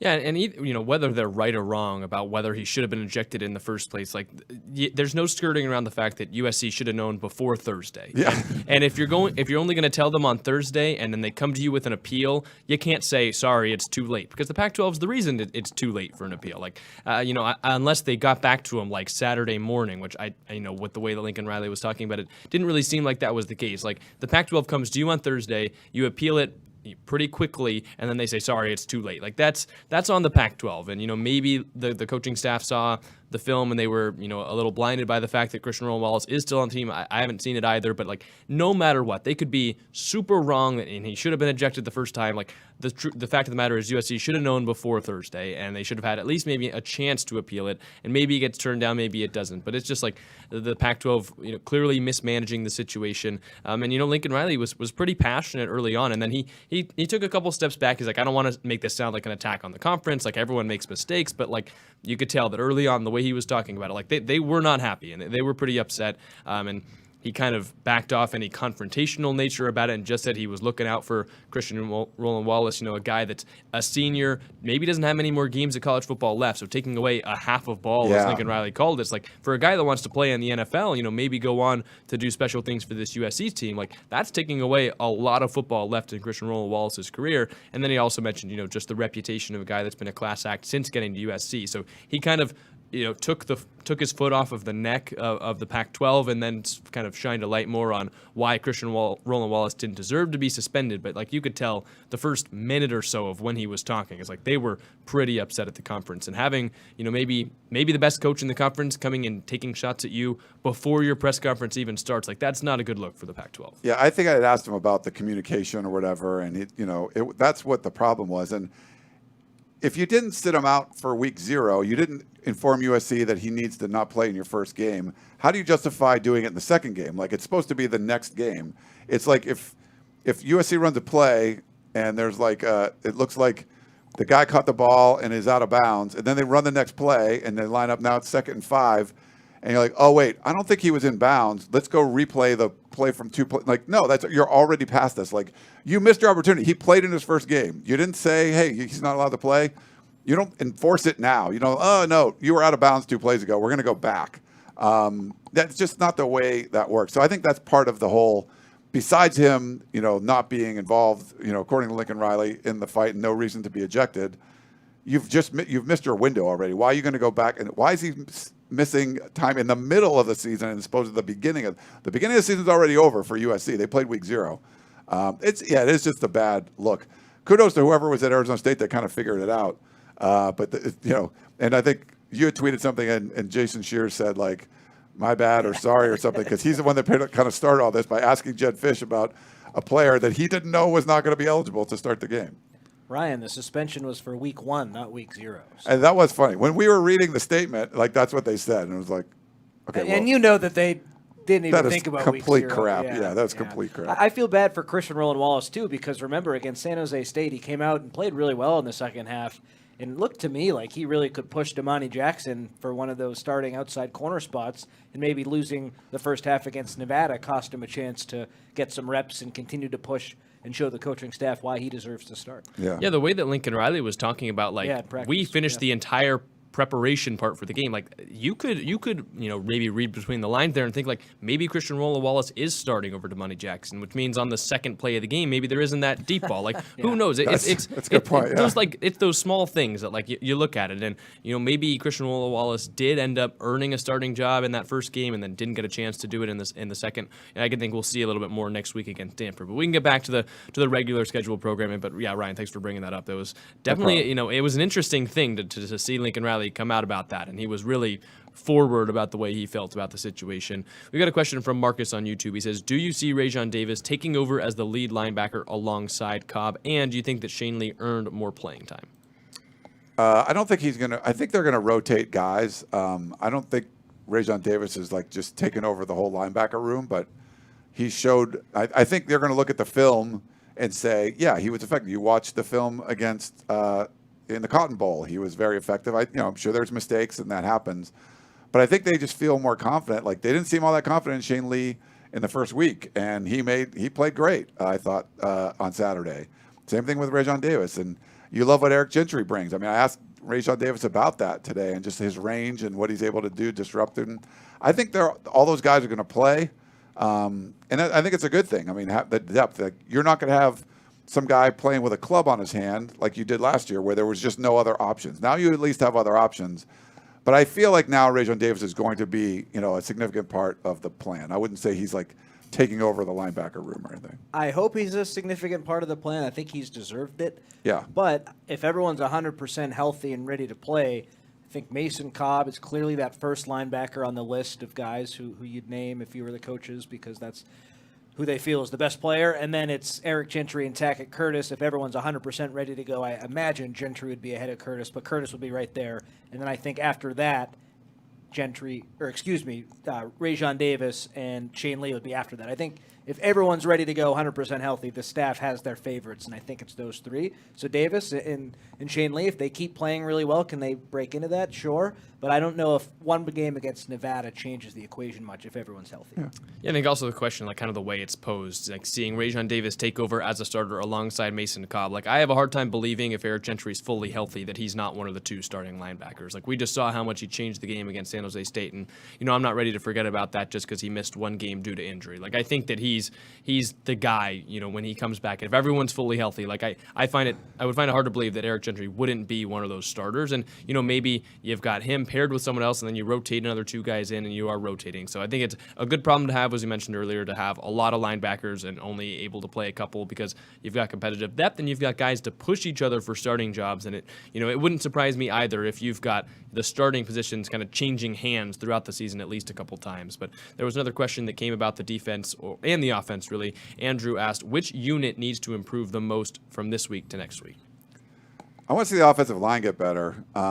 There's, Caleb Williams, it's great when he does his Houdini stuff, but sometimes you'd rather just have him sit in the pocket and not be disrupted. Now, some of it is, I think they're just mixing mixing and matching a little bit, and that does cause some problems. It's a group that it's like five fingers on a hand. Like you want them all to kind of work together, and if you're changing them all, I think it makes things a little bit more difficult. But I'd like to see that offensive line play better. Now they ran the ball for 10 yards a carry, and okay, I get it, but they're still giving up some, and there's a lot of offensive line penalties in this game. There was false starts and holds and things. So I want to see the offensive line play a cleaner game and keep Caleb Williams clean. I think you're going to need more of that as the season goes on. It's tough to nitpick after a 66-14 win, but I look at the cornerbacks. I just would like to see more from the corners. I thought they didn't play exceptionally well against San Jose State. Nevada, a few breakdowns. Damani Jackson, the big play early in the game, and then he was in coverage on a fourth down. Tough to nitpick after a huge win like that, but I'm a little skeptical of the corners, and I want to see what they look like against better teams. Yeah, I think I'd echo that. I think that you've seen basically everywhere else on the defense show they can make the big play, and we've seen the corners. They've been in position to make big plays. Like Damani Jackson had dropped interception in week 1. Sierra Wright had good coverage on that first touchdown, that big one in the right pylon, the first game against San Jose State. But they're in position. We've been saying for 2 weeks now. They can make the play. That's one that most of the time they can knock incomplete or they can pick it off. I think you can see them make that bigger play, and that's what you want to look for. Everywhere else on the defense has kind of shown hey, we can make a big stand here. The pass rushers have been getting to the quarterback. The Jalen Smith I thought played well from the nickel. They had guys that stepped up into the hole, forced tackles for loss, got big stops on third down. The corners I don't think have had that moment yet. So I think I would echo Connor there. And then we've got a couple more questions. This one comes from Cameron. Said, which true freshman or backup impressed you the most on both sides of the ball? So pick one offense and one defense. Against Nevada or overall? He said yesterday, so yes, just against Nevada. Defensively has to be Braylon Shelby for the strip sack and Stanley Taofua picking it up and running it in for a touchdown. That was pretty big, yeah. He looks like it's like an active player in there, On offense, Zachariah Branch scored with the ones, so that carries more weight for me, but then Duce Robinson with a big touchdown. That was pretty nice, yeah. Quentin Joyner with a big touchdown. Alani Noah probably isn't in this conversation, but he was getting some significant snaps later in the game. I might go with Joyner. Just, I think he's a regular – I think he's going to be a part of this running back rotation coming in as a change of pace kind of guy. So, Zachariah Branch is awesome too, but I'd probably give the edge to Joyner in this one. Yeah, that Mason Murphy played pretty well too. On offense, I'm going to go with Darwin Barlow, though. He came in before Quentin Joyner, and it feels like he's kind of that running back that always gets lost. He got, I think it was one carry, and it was another grown man run. You can go check it on Chris's field level highlights. I know Chris enjoyed watching Barlow run because he's so hard to bring down. And, that's a guy that last year it was, when Travis Dye went down, Austin Jones stepped up, and then Barlow was the 2. This year, it would be a similar thing. So I think, if you have an injury in the running back room, it's good to know you've got a guy like Barlow who can go out there, be a tough physical runner. And, it's hard because who are you taking carries away from? But I'd definitely like to see them give him some more run. And I think I would echo Connor again that I think Braylon Shelby just has to be that guy on defense. There was another question from Marcus that said, what happened with Austin Jones and not getting a decent workload? And I think this is a pretty interesting discussion that we mentioned on Instant Analysis yesterday. Maybe they're getting Austin Jones some rest, but MarShawn Lloyd played so well that it was hard to take him off the field, and it led to Austin Jones only getting 2 carries. But I think, Lloyd, I think, only had 7 or something, right? Yeah. It wasn't he got 15, 20 carries. There just wasn't that many carries to go around. I think that's just sort of the way it goes. And I think some of those plays, Austin Jones is in, and it's sort of an option, and it might end up being a quick pass instead of a run. Yeah, I don't think you can read anything into that. He got 2 touchdowns in the first week and just didn't get as many opportunities, but they didn't run that many plays. It was they just whatever play they ran just worked really well.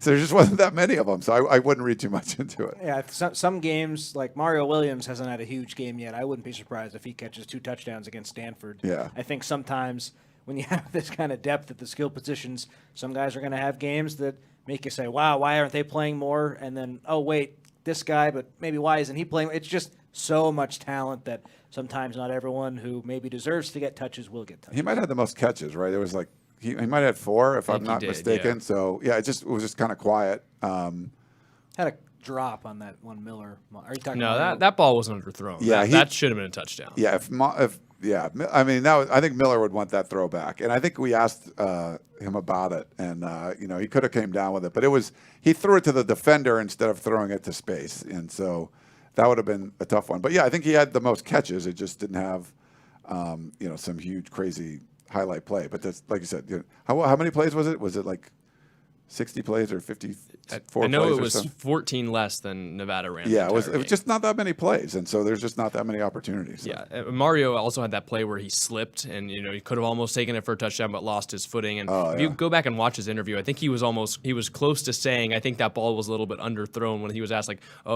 how close were you and Miller to linking up there? He seemed like he was very close to saying it, and then he kind of just stopped his sentence right in the middle and didn't finish it. But we've got one more important question, and I think this one is important to talk about. Trojan asks, so what exactly is the injury status with Gentry, Shane Lee, Mason Cobb, and then specifically Gino Quinones? We didn't get an update yet. So after the game, Quinones, he talked. He was in the locker room. He took the photo with all the offensive linemen. He was in that photo, so that's good. But I wouldn't expect to see. Yeah, he said it was too early to kind of tell. He didn't tell us what was. It didn't sound like either the Gentry or the Cobb injury was serious, but he didn't really share much about it. I think Gentry is less serious than Cobb. I think Cobb's going to miss a couple weeks. Yeah, okay. I mean, I think it's easy to speculate on that regard. But Gentry is a guy, like, he played last week.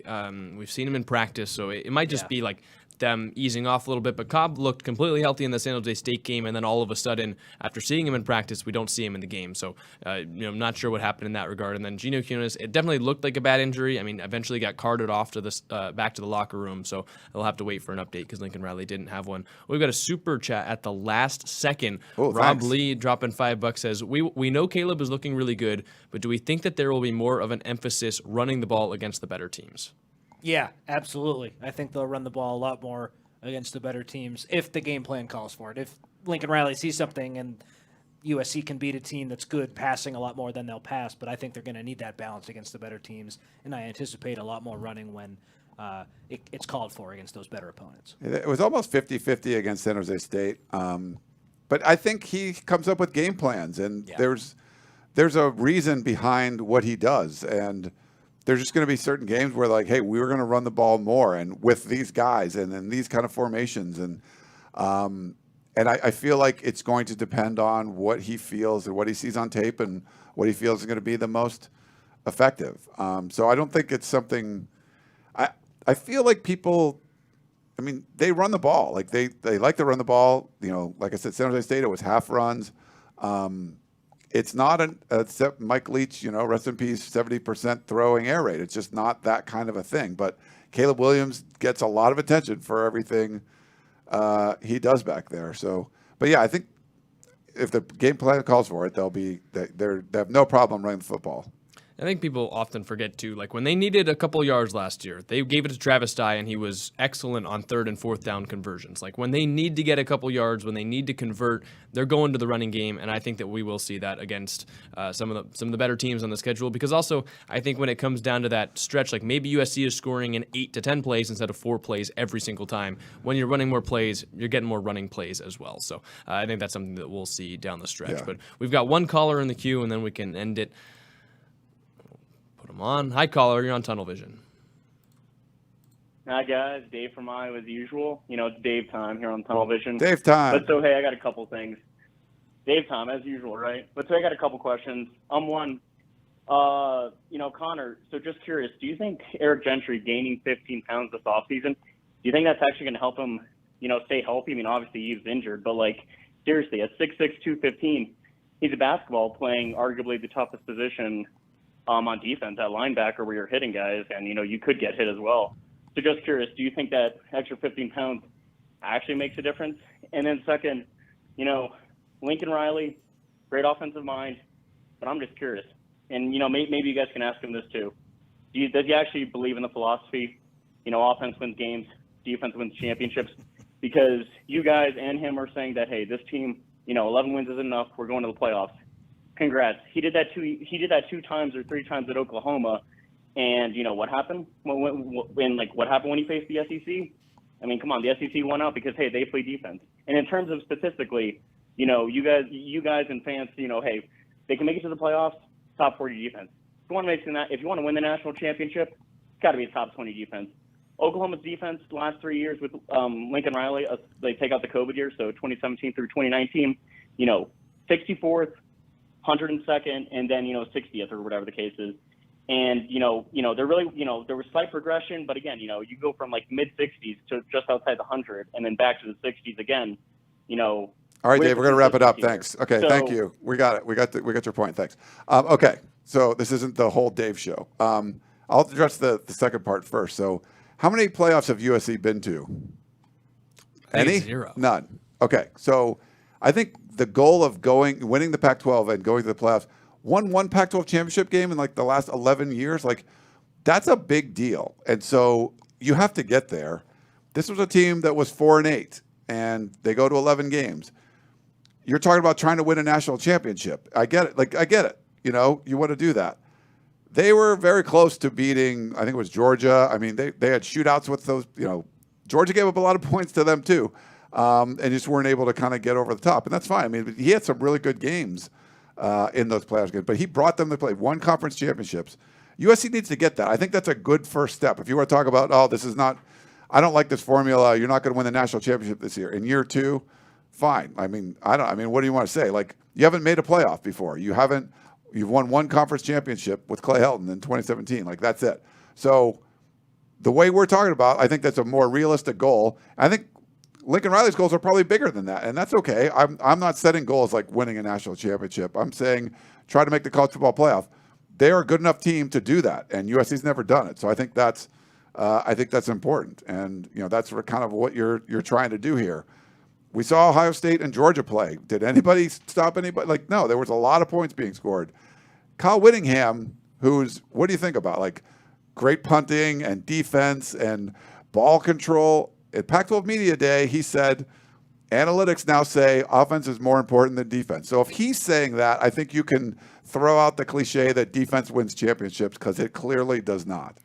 Yeah, 2 of his Oklahoma playoff losses as well were in that Rose Bowl against Georgia, where no one was stopping anyone. It just happened to be Georgia scored, one more time in overtime, and Lincoln Riley just couldn't get, that one final score to move on. The other one's against LSU and Joe Burrow. Like, no one stopped them all year. You could have had, one of the best defenses in the country. They went up against some of the best defenses in the country, and they still blew them out. So, like, those are 2 losses, and it's easy to, nitpick those or just talk about them as a generalization, but you got to look at, how the games went as well. And I think that is maybe one of the reasons he left to come here to USC. Like, there's no defense in the Big 12 at any of the schools. There's some defense here in the Pac-12. There's defenses from California schools. Like, he didn't have a great defensive talent at Oklahoma, and then maybe one of the reasons why he came out here to recruit from the Los Angeles area, then moved to the Big 10. Like, you're not going to have the best defense in the country in your second year taking over for a 4-8 USC team. Like, it's just an unrealistic expectation. So I think I'd agree with you there, Ryan. And if you make the playoff,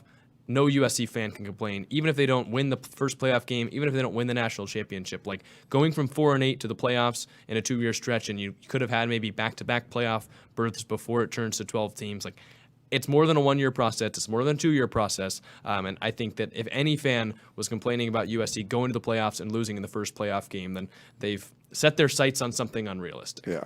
I think Lincoln Riley is one of the best coaches in college football, but it's absolutely fair to call out his defensive track record. I think he is an offensive genius, but he is not quite at that championship level yet. And why is it? It's not because of his offenses. It's because of his team's defenses. So I think Dave's question about us going to a press conference and saying, Coach, hey, do you think defenses win championships? Lincoln Riley would kick us off the practice field if someone asked that. He knows how important defense is. And, Ryan, you're right. Offense now is probably more important than ever. But looking at Lincoln Riley's track record, the defenses at his programs have been the Achilles heel on those teams. So that's why this year is so fascinating. Can the defense just be good enough? Because we all know how good the offense is. So Nick Saban changed his philosophy too. I mean, they score a lot of points now. Like, that's not something that you didn't see them getting the Tua Tagovailoa, throwing the ball over the field kind of stuff, and having first round wide receivers all the time. Like, it's more the Derrick Henrys and stuff. They would run the football, play defense, and he realized you go up against a guy like Riley, no matter how good we are, they're still going to score. We have to score too. So it's just changed. College football's changed. And yes, you want the defense to be better. He could, his track record certainly shows it can be better, but making the playoff and getting boat raced by Georgia, I think that's still a huge accomplishment. You want to make the playoff, have some momentum, win the Pac-12 your last year before going to the Big Ten. I think that's the most important thing. Win the conference this year. And all you need to do that is like a decent defense.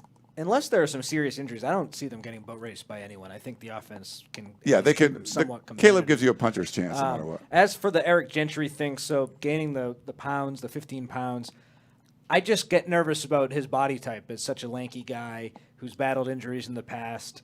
That has to be a concern. So until he proves that at USC he can, and he hasn't even gone a full season this year because he missed this game, but until he puts together a big string of games where he's 100%, I think health will always be a concern with him. And that's why we've talked so much about Rajon Davis and Shane Lee today, because you're going to need some competitive depth there at the linebacker spot. You can't rely on Gentry based on what's happened this year and last year. I hope that changes and he stays healthy and he has a great year. I think everyone associated with USC feels that way, but I don't think anything that we've seen in his year and however many months he's been with USC that you can rely on him just because of his health. So will adding the weight help? It should, but I think his body type, no matter how much weight you add, it's a body type that lends itself to getting hurt at that size. Yeah. I have an interesting question for you guys. Sure. We can end it on this one. At what point in the season, if USC hasn't had a blow-up defensive game, like just a terrible defensive game, at what point does the narrative shift and does this defense start to look like this is a defense that could be good for the entire season? It's been 2 weeks. I think they've played pretty well through 2 weeks, got better from the first one to the second one. At what point in this season do we stop getting questions about, is this defense doomed? And do we start like, is this defense legit?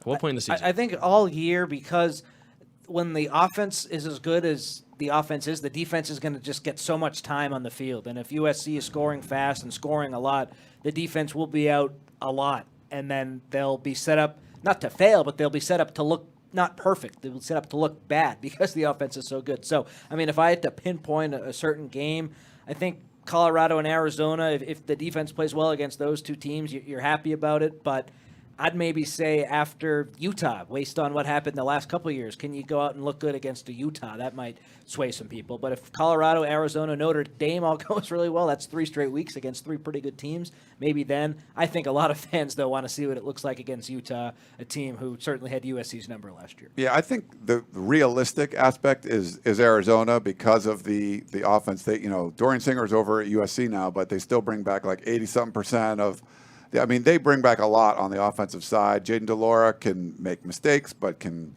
light good quarterback. Yeah, light the field on fire too. If you have a pretty good performance against a really good, what I think is going to be a really good Arizona offense, I think that should be like, all right, this is good enough. You're going to get some stops, and then I think you should. I don't think it's going to happen, but that's a point where you'd be like, oh, you feel pretty good now going into this meaty part of the schedule where you're on the road at Notre Dame and. You got Utah at home and Washington and Oregon on the road, UCLA. You feel like that should be the point where that Arizona game, if you have a pretty good performance against the Wildcats, like that's a really good offense, and even at some point Colorado, we'll see how you do on that. Shedeur Sanders, they got some tough games coming up too, but I think that's the realistic aspect of it, but. People will probably look at those teams and like, oh, Colorado stinks and Arizona's terrible. They haven't made a bowl. So wait till Notre Dame. But I think you should honestly feel better if USC has pretty, okay performances, decent performances against Colorado and Arizona. Yeah, there's one fan in the chat that says 4 more games under 28 points given up in each, and then you can discuss the defense being a better unit this year. Man, he's just a prove-it guy. Okay. So there you go. That's what they've got to do. And so if that happens, we're going to make sure you guys stick to that in the comment section. And no more calls about firing Alex Grinch and everything like that. But, we kind of were talking about the Nevada game.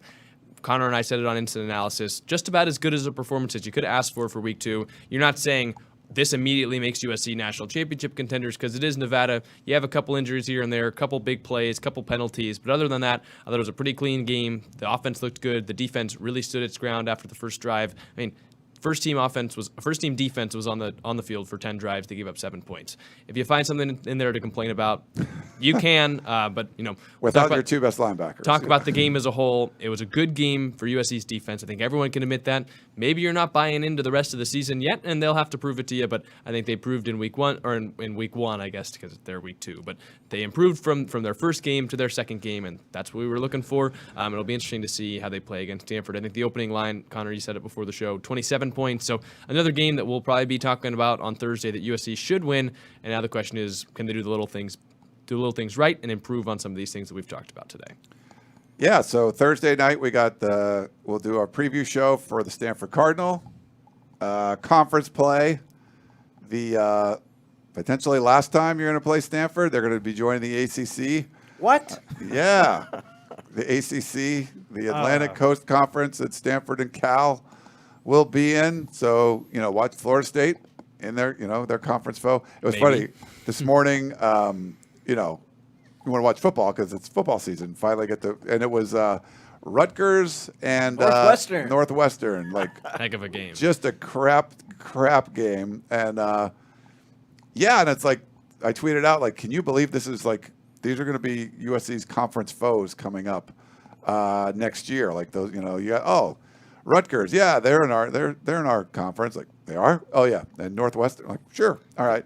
Northwestern could be worse than like Colorado was last year. Like they're just, obviously a lot of stuff has happened. They've had a day. It's like if Colorado had Arizona State's like past issues with everything going on, like all the turmoil. Yeah. But I think those are the conference foes that USC is excited to see in the Big Ten. Like I'm not sure how much they want to play Michigan and Ohio State, but give me an entire schedule full of Northwestern and Rutgers, and then we can talk about a national championship. Yeah, but you got to see CBS Big Ten for the first time, so like all this stuff is sort of changing, like the landscape where the TV games are. I don't know. Hopefully CBS, that's our parent company. Hopefully they didn't pay too much for that game, but I think a lot of people probably watched because it's like the only thing on. Not prime time, but the only thing on. I think in 20 years we'll all look back at this realignment and just kind of laugh because there has to be one or two super conferences coming up, right? Where just the best teams who make the most money. They're in one conference or two conferences, and then there's a line, and then the other teams who don't make as much money are in another conference or another level or something. That has to be the way it goes. I think the amateur model of student athletes and all that, it's coming to a close. It might not be soon, but 2 decades from now, is it going to look like this?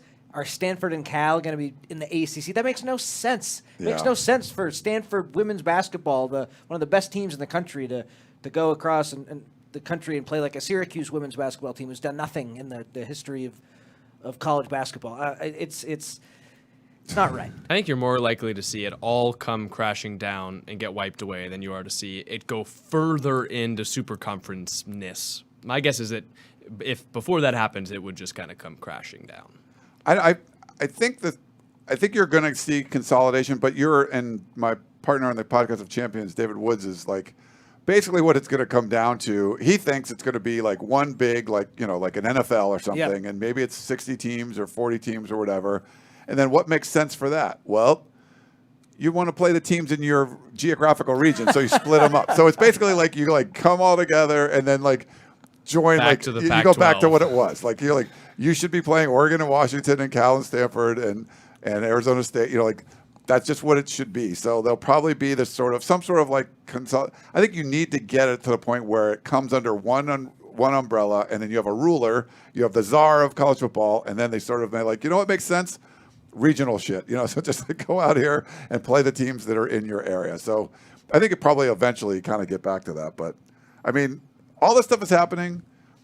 If you're a USC fan, like you have to say, you got off, you're in a good spot. Like, yes, it's weird that you're playing in the Big Ten, but you do have some West Coast partners now. And I know some people don't like it that Oregon's there, but at least you have, some extra West Coast partners. And you're making a lot more money than they're making in the same conference, leaving at the exact same time. And they stole their athletic director, too. And steal Washington's athletic director. And the irony is, like, the Pac-12 is as good as it's been in years. And the only undefeated conference, and it's their last year. Like, they literally are going to disintegrate after this year. So it's a shame. I know we had an Oregon State fan in the chat, too, and I think the Beavs looked really good. Like, with DJ as the quarterback, they've been, Trent Bray takes over the defense. They looked really good. They were the only team that shut USC down really last year on defense. They did a good job, but they couldn't really score. Damian Martinez is a dynamic back. They really moved the ball, I thought, pretty well against San Jose State today. So I think they're going to be a legit contender for the Pac-12. They look good. USC and Oregon State don't play. Maybe they'll play in the championship game. That would be fun. But Jonathan Smith does a great job. We were talking about this offline. But the Pac-12 looks great. Cal scoring 50 points. Like, what the heck is that? Like, how is it? Like, no, like that's not even possible. So there's a lot. Washington State, man, watched them play Fresno State last year in the bowl game. They couldn't throw a pass beyond the line of scrimmage. Cameron Ward looks a lot better. Like, there's just a lot better teams right now in the Pac-12. And, I'm curious to see, Arizona, like how competent. ASU, they didn't look very good, but like I said, they had that haboob or whatever, they were performing. We'll never not laugh at Just sounds like a made-up word. It is but the desert people know what it is.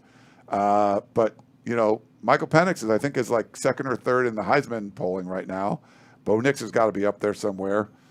It's a really good league, and unfortunately, it's the last time we're going to see it together. A bunch of really good teams, and the overlying conference just hasn't done enough to keep it together. Lincoln Riley is upset with them. I mean, you just wrote the script for Pac-12 too, where everything breaks apart and comes back together. Like that's a horror movie to some people, even though the teams have been so good. Yeah, we're going to eventually get there, and unfortunately, like there's the Washington States and the Oregon States of the world might be, basically, do you want to see Rutgers in Northwestern, or do you want them to be out and Clemson and Florida State in, and just exactly, that's what I'm saying. Yeah, so but then, once it gets to be a bigger pot and they're all like the power teams, you don't need Florida State to be playing Oregon. Like you'd rather Oregon play USC, and they could eventually play each other, but not right away. Let's have West Coast teams play each other and Southwest teams play each other and Midwest teams play each other. So I think the regional aspect will come back into it, but you have to it has to sort of become this blob altogether again, and then you can kind of split it up. I don't know. We'll see. Someone's got to make like a comic or like a movie trailer or something like that. It just sounds like a weird horror movie. But that's kind of all we've got today. We're starting to delve into the the idiosyncrasies of the Pac-12 and conference realignment and all the way that's going to work out 10 years into the future. So I think we've gotten far enough that if you haven't left a like yet, you have to leave a like. Please leave a like. You want to tell them all the other stuff they've got to do. You leave smash the like button. That'd be great. Thanks for everyone that's tuning in. We have a whole bunch of people live on YouTube. I didn't get to see on Facebook. Hopefully there too, and on our Twitter handle under @USC Football. But we do have for I think another day or two 50% off annual subscription to USCFootball.com. Make sure you go check it out. We are putting up so much content. It is crazy. So we were at the House of Victory tailgate yesterday, and just people are coming up to us like, I can't keep up. I can't read everything. I can't listen to every podcast. There's just too much stuff going on. So if you just want more content than you can handle, make sure you get over and half off. It's like $4.50 a month. So like the price of a cup of coffee. You will not, trust me, go sign up. You will not regret it. If you do, email me and I'll make sure you get your money back. But you go check it out, and I don't think you'll be disappointed. Well, yeah, thank you guys so much for listening. We mentioned it. We'll be back on Thursday. We'll be at USC practice this week, and then we'll be back here on Thursday to do a tunnel vision preview for Stanford. Mentioned it could be another potential blowout, but we'll see. First conference game for USC, maybe the last time they're playing Stanford for quite some time, and we're excited to talk about that one, and we'll have some more updates throughout the week on here on YouTube as well as on the site. So for Ryan Abraham and Connor Morrissette, I'm Jack Smith. Thank you for watching Tunnel Vision, and we'll see you next week.